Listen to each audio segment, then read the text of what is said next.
I was stunned. I didn't expect something like this to happen. But as I mentioned earlier, East London is a place. This lad was talking, yeah, and Ben, I think his name is. The main question was, "Were you scared? Were you scared?" And the guy said, "No, I'm not." This guy talking now says, "I wasn't scared." Yeah, but the media are more interested in how fear-driving and scared people are. Were you scared? Were you scared? Oh, if you're scared, everything's scare. Were you scared? Were you fear? No. Wouldn't be surprised if that's set up anyway. It's all set up. These people, these extremist people, yeah, Save the Planet extremists, they get paid 200 quid a day or 400 quid a day. Yeah, could even be the media sending them a bit of money so they can go, "Were you scared? Were you scared?" So they can get everybody fear-driven. Yeah, all those people getting attacked on the tube, they could have all flogged their car. They could have all flogged their car yesterday and thought, right, we'll flog our car yesterday and be even more greener. Yeah, and they go on the blinking tube and they get stopped by, in theory, the very own people. Big cock up that, innit? But I don't think it's to do with the planet. I don't think it's to do with anything like that. Yeah, I think it's to do with, were you scared? So they can then tune into somebody who's doing their reporting or interviewing or something like that young lad was.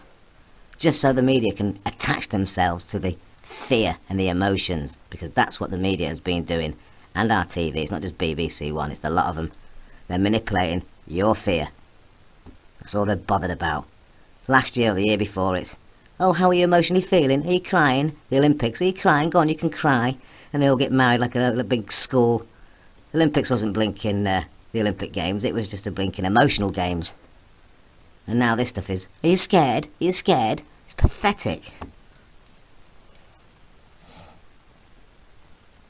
Look at this woman on the left as you look at it there. Basically just a little shit. Attention-seeking little shit. Self-centred and caring anything about herself, even though her arguments about the planet. Right? Because these people have just attacked a lot of people who go on commuting and they're actually doing a good job by not using their personal cars or anything like that. So they're attacking the very people who are trying. How stupid. And why don't these people go get their hands, get their super glue, get on a bloody yacht, right, and go to the other countries that are just not caring about the planet with recycling or anything? Yeah? They don't. They go to the tube station in their own little bubbled country, in their own little bubbled lives, yeah, and disrupt people who are doing their best using a public transport and not their own car in one of the leading countries that are doing stuff about climate change. It might not be the best one in the world, it might be the top 4, but there's 120 odd different countries around the world. These people should just bug off, get in a sailing boat and start having a go at the very people or the countries that aren't nowhere near the cleanliness of recyclabilities or whatever as we are. Yeah? And what they've done is just attack the very own people who are being more green than loads of other people because they're using public transport. Yeah? Feels like the minds of these people, these extremists, right?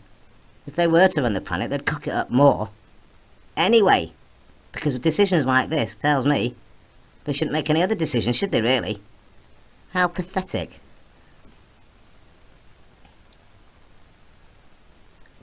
How pathetic.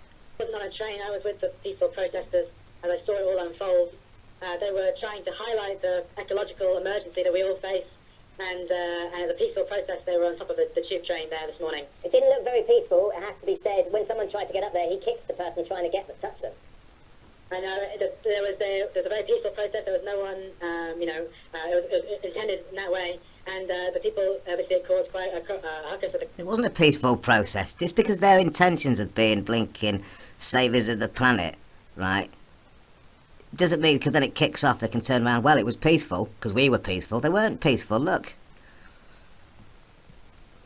That's going to be provocative and disruptive, isn't it?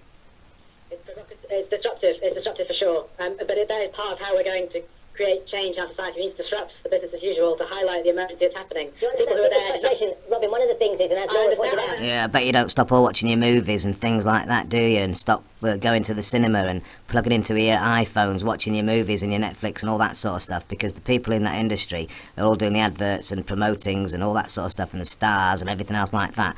Drive a fast car, get in a plane like me, everything's opportunity, yeah, want, look at me type of world. But these soft buggers and all that sort of stuff, yeah, all these climate change people, I bet you they get straight onto the phone and watch a film that night, but the person in that film's been promoting, blinking, you know, like a car, it's a gas-guzzling car.